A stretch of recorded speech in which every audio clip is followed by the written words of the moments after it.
अगर आपके bank account में पैसे हैं तो हो जाइए सावधान।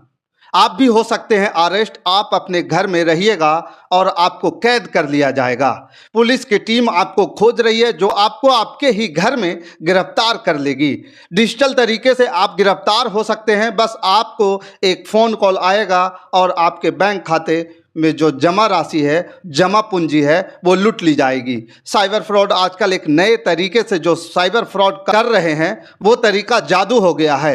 डिजिटल अरेस्ट कानून की किताब में इस तरीके का ना ही कोई शब्द है और ना ही कानून के किताब में कोई ऐसी नियम है। लेकिन आज के समय में जिस तरीके से डिजिटल फ्रॉड बढ़ रहा है, वैसे में यह शब्द इजाद हुआ है, डिजिटल अरेस्ट।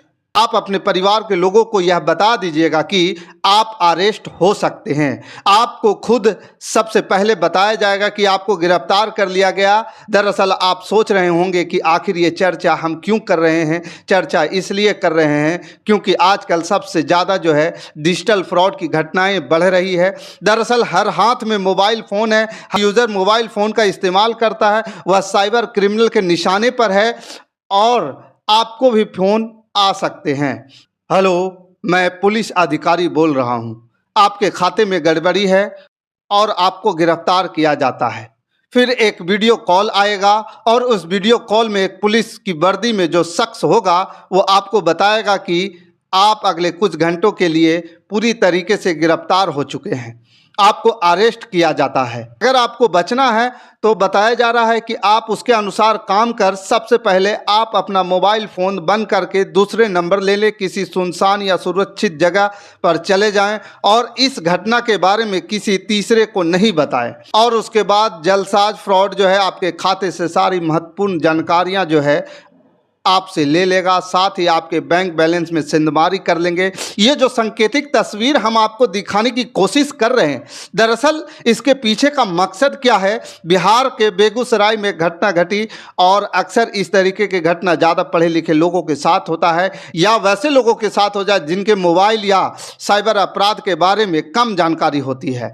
लेकिन अब तक जितने भी टारगेटेड शिकार बने हैं उनमें देखा गया है कि ज़्यादातर लोग पढ़े लिखे समाज में रसूखदार और जो व्यक्ति सामाजिक तौर पर अपनी छवि को बचाना चाहते हैं, वैसे लोग ज़्यादातर आसानी से ऐसे फ्रॉड में टारगेट बने हुए हैं। समाज में उनको अपनी प्रतिष्ठा बचाने का डर होता है, समाज में उनकी जगह हसाई और डर होता है, वह आसानी से इनके झांसे में आ जाते हैं। दरअसल बिहार के बेगूसराय में ऐसी घटना, बेगूसराय के एक विधायक हैं, उनके बेटे को एक कॉल आया जिसके बाद 9 घंटे तक परिवार वालों से दूर रहा और डिजिटल अरेस्ट रहा। हर कोई हैरान। पुलिस के पास तो शिकायत दर्ज करवा दी गई, अपहरण की, गुमशुदगी की शिकायत की गई। अगले 9 घंटे से विधायक का बेटा घर पे नहीं है। मामला हाई प्रोफाइल था, पूर्व विधायक से जुड़ा हुआ मामला था। बेगूसराय में संपन्न परिवार पुलिस को लगा कि अगर इस मामले में चूक हो जाती है तो खूब फजीहत हो जाएगी और सरकार और प्रशासन की ऐसी प्रेशर पड़ेगी। वरीय अधिकारी इस पूरे मामले को देखने लगे। विधायक के बेटे का मोबाइल नंबर ट्रेस किया गया, उसकी आखिरी लोकेशन शहर के एक साधारण से होटल का दिखा। पुलिस ने दबिश दी और इस दबिश में पुलिस ने जो ट्रेस किया, 9 घंटे से ज़्यादा का वक्त लग गया और इस 9 घंटे में गनीमत यह रही कि विधायक के बेटे के अकाउंट से जो साइबर फ्रॉड होने थे वो बड़ी निकासी नहीं कर पाए। मामले को लेकर जब पूरा मामला खुला तो बताया गया कि जिस शख्स को पुलिस खोज रही थी, परिवार वाले खोज रहे थे, वो खुद अपने आप को पुलिस की कस्टडी में समझ रहा था। उसे यह बताया गया था कि आप पुलिस की हिरासत में हैं, आप गिरफ्तार हैं और गिरफ्तार करने वाले जो हैं देश के बड़े जांच एजेंसी अधिकारी बता रहा था। विधायक को बेटे को यहाँ तक के समझ में नहीं आया कि कैसे वो इतनी आसानी से तीरों के जाल में फंस गया। यह देख अब हर कोई जानने का प्रयास करने लगा आखिरकार यह कैसे हो गया, इस घटना को कैसे अंजाम दिया गया। हर कोई जानना चाहता है आखिर यह डिजिटल अरेस्ट कैसे होता है, क्या है। विधायक आपके घर पर कोई पुलिस नहीं आती है, ना कोई अधिकारी आते हैं, बस आपको एक फ़ोन कॉल आता है और उस फ़ोन कॉल पर आपको बताया जाएगा आपके बैंक खाते से देश के अलग अलग जगहों पर गलत तरीके से बैंक ट्रांजैक्शन किया गया, उसमें लेन देन की गई है। ज़्यादातर मामले में बताया जाता है कि आपके बैंक खातों में अलग अलग जगहों से पैसे भेजे गए हैं और यह पैसे जो है अवैध तरीके से भेजे गए हैं। इसमें टेरर फंडिंग हो सकता है, हवाला का पैसा हो सकता है। और आपको जब ये बताया जाएगा तो उस समय आपके बैंक के डिटेल्स, आपके पैन कार्ड के नंबर बताए जाएंगे, आपके आधार और आपके लोकल जानकारी साझा की जाएगी, जिससे आसानी से आपको भरोसा हो जाएगा कि सामने वाला कोई पुलिस की अधिकारी ही है और वह बिल्कुल सच बोल रहा है। केवल बैंक से जुड़े मामले नहीं हैं, इस तरीके के मामले आपके फ़ोन कॉल कर आएगा। इस तरीके के जुड़े मामले से जो है फ़ोन कॉल आपको आएगा, हम आपको फलाने थाने से बोल रहे हैं, आपका बेटा, आपका भाई, आपका रिश्तेदार मेरे गिरफ्त में है, वो फलाने संग जो अपराध होता है वो जघन्य अपराध है, दोषी पाया गया है। अगर आप इसको बचाना चाहते हैं तो हमारे वरीय पदाधिकारी से बात करिए और कुछ लेन देन करके इस मामले को बचा लीजिए, निपट लीजिए। पुलिस अधिकारी को फ़ोन आता है, वो बिहार का अधिकारी होता है, उसे दिल्ली से आता है, मैं दिल्ली क्राइम ब्रांच का अधिकारी जो फ़ोन कॉल था बिहार के अधिकारी से था। उसके बाद सीनियर अधिकारी के बहाने जो है दिल्ली क्राइम ब्रांच का, और उसके बाद जो है दूसरा फ़ोन कॉल जो आता है वो बोलता है कि मैं दिल्ली क्राइम ब्रांच के अधिकारी बोल रहा हूँ, आपका बेटा जो दिल्ली में पढ़ता है उसको हमने एक गलत काम करते हुए पकड़ा है, उसकी गिरफ्तारी हो गई है, जेल जा रहा है। अगर आप बचाना चाहते हैं तो हमें इतना रुपया दे दीजिए। बिहार पुलिस में जो पदाधिकारी था उसे या उसका जो बच्चा था वो सच में दिल्ली में रहता था, उसका मोबाइल फ़ोन स्विच आ रहा था। तो ये साइबर फ्रॉड, वो सबसे पहले क्लाइंट जिसको शिकार बनाते हैं उस शिकार को सबसे पहले उसका मोबाइल फ़ोन बंद करवा देते हैं। यह लगातार परेशान करते हैं। इस बीच वह दूसरी तरफ से एक ऐसी ऑडियो बजाता है और सुना देता है जिसे लगता है कि सामने वाला उनका अपना बच्चा है, परेशान है। और इसकी शिकायत जब उन्होंने पुलिस में की, साइबर थाने में की, तब इस मामले का उद्भेदन जो है देश भर में कई जगहों पर वीडियो निकल करके सामने आते हैं, खबर निकल करके सामने आती है।